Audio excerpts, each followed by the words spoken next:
ओम शांति। 20 अक्टूबर 2023 बाबा के महावाक्य। मीठे बच्चे, देह सहित सब कुछ भूल एक बाप को याद करो, तब कहेंगे मातेले बच्चे। इस पुरानी दुनिया से अब तुम्हारी बुद्धि हट जानी चाहिए। प्रश्न। बाप का ज्ञान किन बच्चों की बुद्धि में सहज ही बैठ जाता है? उत्तर। जो गरीब बच्चे हैं, जिनका मोह नष्ट है और बुद्धि विशाल है, उनकी बुद्धि में सारा ज्ञान सहज बैठ जाता है। बाकी जिनकी बुद्धि में रहता हमारा धन, हमारा पति, वह ज्ञान को धारण कर ऊंच पद नहीं पा सकते। बाप का बनने के बाद भी लौकिक संबंधों को याद करना माना कच्ची सगाई है। उन्हें सौतेला कहा जाता है। गीत। मरना तेरी गली में। ओम शांति। मीठे मीठे बच्चों ने गीत का अर्थ तो आपे ही समझा होगा। अब जीते जी आकर के बाप का बनना है और पुरानी दुनिया, जिसको रौरव नरक कहा जाता है, उनको भूलना भी है और छोड़ना भी है ही। रौरव नरक को भूल फिर स्वर्ग को याद करना है। अपने को आत्मा समझ अपने बाप को याद करना है। पुरानी दुनिया बुद्धि से हट जानी चाहिए। उनके लिए पुरुषार्थ चाहिए। यह है जन्म जन्मांतर का कर्म बंधन। एक जन्म का नहीं, जन्म जन्मांतर का कर्म बंधन है। कितने पाप किस किस के साथ किए हैं, वह सब जन्म ले भोगने पड़ते हैं। तो इस कर्म बंधन की दुनिया को भूल जाना है। यह छीछी दुनिया है, पतित शरीर है ना, इससे मोह मिटाना है। गरीबों का मोह सहज मिट जाता है। साहूकारों का मुश्किल मिटता है। वह समझते हैं हम स्वर्ग में सुखी बैठे हैं, गरीब दुखी हैं। यूं तो सारा भारत गरीब है, फिर उनमें भी जो गरीब हैं वह झट उठाते हैं। उन्हों के लिए ही बाप आते हैं। गरीबों को जास्ती वर्षा मिलता है। सब सेंटर्स में देखो, साहूकार कोई मुश्किल ठहर सकते हैं। स्त्रियां भी गरीब घरों की ही आती हैं। धनवान को तो पति से सुख मिलता है, इसलिए उनसे बुद्धि योग टूट नहीं सकता। गरीब ही अक्सर करके ज्ञान लेते हैं। बाप है ही गरीब निवाज, जिस बाप को सब याद करते हैं। परंतु ड्रामानुसार भक्त भगवान को जानते नहीं हैं। भगवान तो है ही भक्तों का रक्षक, भक्ति का फल देने वाला, सद्गति दाता एक बाप है। तुम बच्चे बाप द्वारा अभी ज्ञान की बातें सुन रहे हो। यह ज्ञान उन्हीं बच्चों की बुद्धि में बैठता है जिनकी बुद्धि विशाल है, मोह नष्ट है, जिनकी बुद्धि में रहता है कि हमारा पति, हमारा धन आदि है, वह ऊंच पद पा नहीं सकते। पद वह पाते हैं जो रचता और रचना का परिचय देते हैं। बाप को पहचाने बिगर वर्षा कैसे मिले? साजन को सिर्फ साजन कहने से फायदा नहीं हो सकता है। जाने पहचाने बिगर साजन से सगाई कैसे हो सकती है? कन्या की सगाई होती है तो उनको चित्र आदि दिखाते हैं।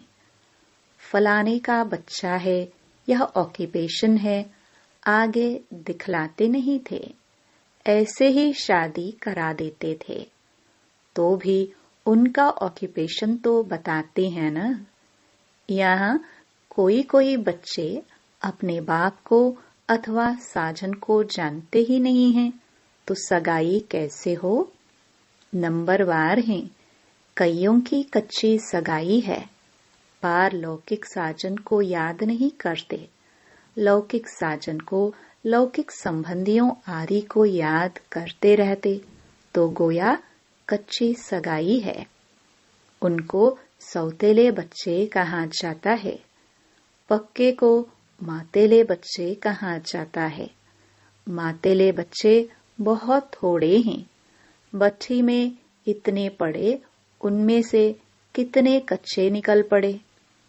अपने साजन को पहचानते ही नहीं, जैसे पारा हथेली पर ठहरता ही नहीं है ना, वैसे ही याद भी इतनी मुश्किल है। घड़ी घड़ी भूल जाते हैं। 25-30 वर्ष वाले भी पूरा याद नहीं कर सकते हैं। तुम जानते हो, पारलौकिक साजन स्वर्ग के 21 जन्म लिए महारानी महाराजा बनाने वाला है। सृष्टि के आदि मध्य अंत को जानने वाला है। सजनियों को इतना समझाते हैं तो भी बुद्धि में बैठता नहीं है। बुद्धि पुरानी दुनिया के बंधनों में भटकती रहती है। समझते नहीं है कि मैं बंधन में हूँ। संबंध तो चाहिए एक का, बाकी सब हैं बंधन। बच्चों को समझाया जाता है, एक से संबंध रखो। वह तुमको सृष्टि के आदि मध्य अंत की शिक्षा देते हैं। तुम जानते हो, आधा कल्प है ज्ञान कांड, आधा कल्प है भक्ति कांड। ज्ञान कांड में तो 21 जन्मों का वर्षा मिलता है। वहाँ है सतो प्रधान, फिर सतो प्रधान से नीचे सतो में, फिर सतो से गिरकर रजो में आना है। अब सतो पूरा होता तो ज्ञान कांड पूरा हो जाता है। द्वापर से भक्ति शुरू होती है, वह भी पहले सतो प्रधान भक्ति होती है। फिर भक्ति भी सतो रजो तमो में आती है। व्यभिचारी होने से भक्ति फिर गिरती जाती है। अब यह जानना और किसको समझाना तो बहुत सहज है। तुम बच्चों को रौरो नरक से संबंध तोड़ एक से रखना चाहिए। एक बाप से संबंध रखने की प्रैक्टिस करो। बाप को याद करने से ही विकर्म विनाश होंगे। गरीब अच्छी मेहनत करते हैं तो बलिहारी गरीबों की है। बाप भी गरीबों पर बलिहार जाते हैं। शुरुआत में कितने गोप थे, कितनी माताएं थी, कितने खत्म हो गए, बाकी थोड़े रहे हैं। माताएं भी थोड़ी रही। हाँ, कोई कोई साहूकार घर की भी रह गई, जैसे क्वीन मदर, देवी आदि। अब तुम्हें मूल बात समझानी है कि जिस भगवान को सब याद करते हैं, उसका परिचय क्या है। पतित पावन बाप जो राजयोग सिखलाकर नर से नारायण बनाते हैं, उनको नहीं जानेंगे तो तुम पाप करते रहेंगे, बाप को गाली देते रहेंगे। सम्मेलन तो बहुत होते रहते हैं, वहां पर समझाने वाले बड़े तीखे चाहिए। समझाना चाहिए, तुम वेदों की महिमा समझते हो, परंतु इससे कोई फायदा तो होता नहीं। फायदा तो एक बाप से ही होता है, जिसको हम जानते हैं, तुम नहीं जानते हो। आओ तो हम आपको समझाए। बाप को पहचाने बिना वर्षा कैसे मिलेगा। बाप का वर्षा है मुक्ति, जीवन मुक्ति, गति सदगति। यह अक्षर सुनाते ही बाप हैं। तुम बच्चों को याद रखना चाहिए। और कोई चीज से फायदा नहीं। बाप को और रचना के आदि मध्य अंत को जानना है। इसमें भी आधा कल्प है भक्ति कांड, आधा कल्प है सद्गति ज्ञान कांड। भल सम्मेलन करते हैं परंतु खुद ही मूंझे हुए हैं, समझते कुछ भी नहीं। तुम्हें सबको बाप का परिचय देना है। जब बहुतों को परिचय मिल जाएगा तब कहेंगे कमाल है, यह तो सारे सृष्टि के आदि मध्य अंत का राज चित्रों सहित बतलाते हैं। माताओं को बड़ा नशा रहना चाहिए। पुरुष मदद करने लिए तैयार हैं, डायरेक्शन बाप देते हैं। करना कन्याओं माताओं को है। आजकल कन्याओं माताओं की महिमा जास्ती है। गवर्नर प्राइम मिनिस्टर भी माताएं बनती हैं। एक तरफ है वह माताएं, एक तरफ हो तुम पांडवों की माताएं। उन्हों की उछल जास्ती है क्योंकि उनका राज्य है। तुमको तो 3 पैर पृथ्वी के भी नहीं मिलते हैं। बाप तुम बच्चों को अनेक राज समझाते रहते हैं। तुम अभी स्वर्ग का वर्षा पाते हो। साजन तुमको श्रृंगारते हैं, महारानी बना देते हैं। ऐसे साजन से बुद्धि योग न रखना, यह तो बड़ी भारी भूल है। बच्चों को समझाते तो बहुत हैं, तुम सिर्फ ज्ञान और भक्ति का कॉन्ट्रास्ट बताओ। भारत में ही गाया हुआ है, दुख में सिमरण सब करे, सुख में करे न कोई। सुख में क्यों याद करेंगे? अभी वह दुनिया स्थापन हो रही है, परंतु सुख का वर्षा भी पूरा लेना चाहिए। मात पिता जानते हैं हर एक कितना लायक है। मौत जब नजदीक आएगी तो बताएंगे तुमने पुरुषार्थ पूरा नहीं किया है, तब तुम्हारा ऐसा हाल हुआ है। वह भी बताएंगे कि तुम किस किस्म की प्रजा में जाएंगे, किस किस्म के नौकर चाकर बनेंगे, सब बताएंगे। अच्छा, कई बच्चे समझते हैं आज हमने मुरली बहुत अच्छी चलाई, परंतु नहीं, यह तो शिव बाबा आकर मदद करते हैं। अपना अहंकार नहीं होना चाहिए। तुमको तो बाप सिखलाते हैं जो तुम सुनाते हो। बाप ना होता तो तुम्हारी मुरली काहे की? मुरलीधर के बच्चों को मुरलीधर बनना चाहिए, नहीं तो ऊंच पद पा नहीं सकेंगे। भल कुछ न कुछ फायदा हो जाता है। कोई सेंटर खोलते हैं तो बहुत आशीर्वाद मिलती है।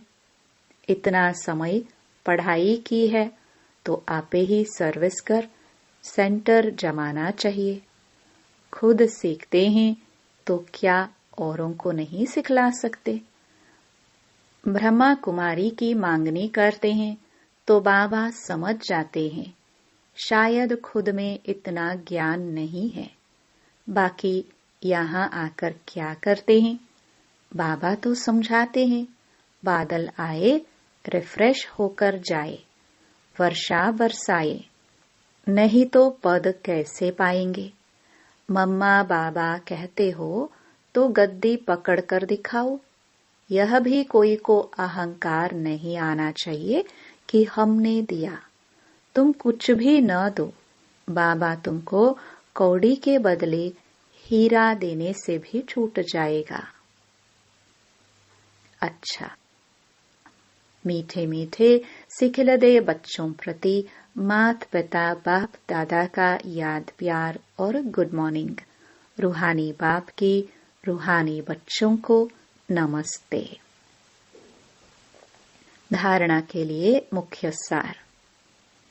पहला, एक के साथ सर्व संबंध रख बुद्धि योग अनेक बंधनों से निकाल लेना है। एक के साथ पक्की सगाई करनी है। बुद्धि योग भटकाना नहीं है। दूसरा, बाप समान मुरलीधर बनना है।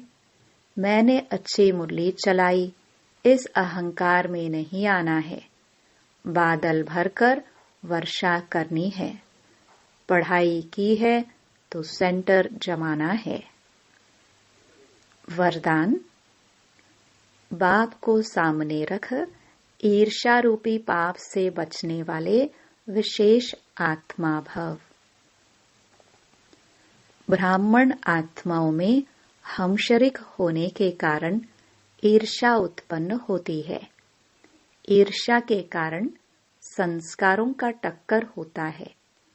लेकिन इसमें विशेष सोचो कि यदि हम शरीक किसी विशेष कार्य के निमित्त बना है तो उनको निमित्त बनाने वाला कौन? बाप को सामने लाओ तो ईर्ष्या रूपी माया भाग जाएगी। अगर किसी की बात आपको अच्छी नहीं लगती है तो शुभ भावना से ऊपर दो, ईर्ष्यावश नहीं। आपस में रेस करो, रेस नहीं तो विशेष आत्मा बन जाएंगे। स्लोगन। बाप को अपना साथी बनाकर माया के खेल को साक्षी हो देखते चलो। मातेश्वरी जी के मधुर महावाक्य। अपनी असली लक्ष्य क्या है?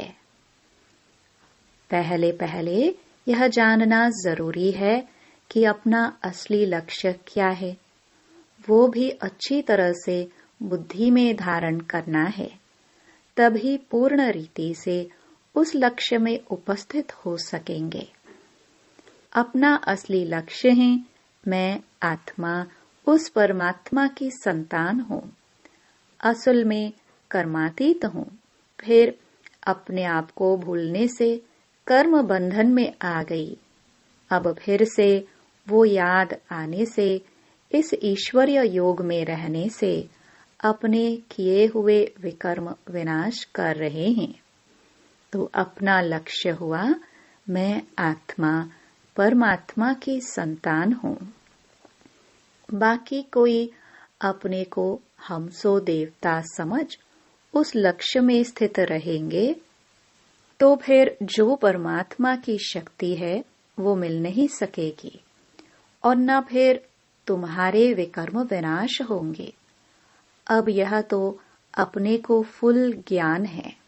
मैं आत्मा परमात्मा की संतान कर्मातीत हो भविष्य में जाकर जीवन मुक्त देवी देवता पद पाएंगे। इस लक्ष्य में रहने से वह ताकत मिल जाती है। अब यह जो मनुष्य चाहते हैं हमको सुख शांति पवित्रता चाहिए, वो भी जब पूर्ण योग होगा तब ही प्राप्ति होगी। बाकी देवता पद तो अपनी भविष्य प्रारब्ध है।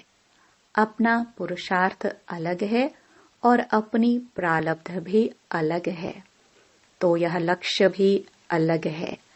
अपने को इसी लक्ष्य में नहीं रहना है कि मैं पवित्र आत्मा आखिरीन परमात्मा बन जाऊंगी, नहीं, परंतु हमको परमात्मा के साथ योग लगाए पवित्र आत्मा बनना है। बाकी आत्मा को कोई परमात्मा नहीं बनना है। इस अविनाशी ज्ञान पर अनेक नाम रखे हुए हैं। इस अविनाशी ईश्वरीय ज्ञान पर अनेक नाम धरे गए हैं, रखे गए हैं। कोई इस ज्ञान को अमृत भी कहते हैं, कोई ज्ञान को अंजन भी कहते हैं। गुरु नानक ने कहा ज्ञान अंजन गुरु दिया। कोई ने फिर ज्ञान वर्षा भी कहा है, क्योंकि इस ज्ञान से ही सारी सृष्टि सब्ज हरी भरी बन जाती है। जो भी तमो प्रधान मनुष्य हैं वो सतोगुणी मनुष्य बन जाते हैं और ज्ञान अंजन से अंधियारा मिट जाता है। इस ही ज्ञान को फिर अमृत भी कहते हैं, जिससे जो मनुष्य 5 विकारों की अग्नि में जल रहे हैं, उससे ठंडे हो जाते हैं। देखो, गीता में परमात्मा साफ कहता है, कामेषु क्रोधेषु, उसमें भी पहला मुख्य है काम, जो ही 5 विकारों में मुख्य बीज है। बीज होने से फिर क्रोध, लोभ, मोह, अहंकार आदि झाड़ पैदा होता है। उससे मनुष्यों की बुद्धि भ्रष्ट हो जाती है। अब उसी ही बुद्धि में ज्ञान की धारणा होती है। जब ज्ञान की धारणा पूर्ण बुद्धि में हो जाती है, तब ही विकारों का बीज खत्म हो जाता है। लोग तो सिर्फ ऐसे ही कहते हैं कि मर्यादा में रहो, परंतु असल मर्यादा कौन सी थी? वो मर्यादा तो आजकल टूट गई है। कहाँ वो सतयुगी, त्रेतायुगी देवी देवताओं की मर्यादा, जो गृहस्थ व्यवहार में रहकर कैसे निर्विकारी प्रवृत्ति में रहते थे। अब वो सच्ची मर्यादा कहाँ है? आजकल तो उल्टी विकारी मर्यादा पालन कर रहे हैं। एक दो को ऐसे ही सिखलाते हैं कि मर्यादा में चलो। मनुष्य का पहला क्या फर्ज है, वो तो कोई नहीं जानता। बस इतना ही प्रचार करते हैं कि मर्यादा में रहो, मगर इतना भी नहीं जानते कि मनुष्य की पहली मर्यादा कौन सी है। मनुष्य की पहली मर्यादा है निर्विकारी बनना। अगर कोई से ऐसा पूछा जाए, तुम इस मर्यादा में रहते हो, तो कह देते हैं, आजकल इस कलयुगी सृष्टि में निर्विकारी होने की हिम्मत नहीं है। अब मुख से कहना कि मर्यादा में रहो, निर्विकारी बनो, इससे तो कोई निर्विकारी बन नहीं सकता। निर्विकारी बनने के लिए पहले इस ज्ञान तलवार से इन 5 विकारों के बीज को खत्म करना है, तब ही विकर्म भस्म हो सकेंगे। अच्छा, ओम शांति।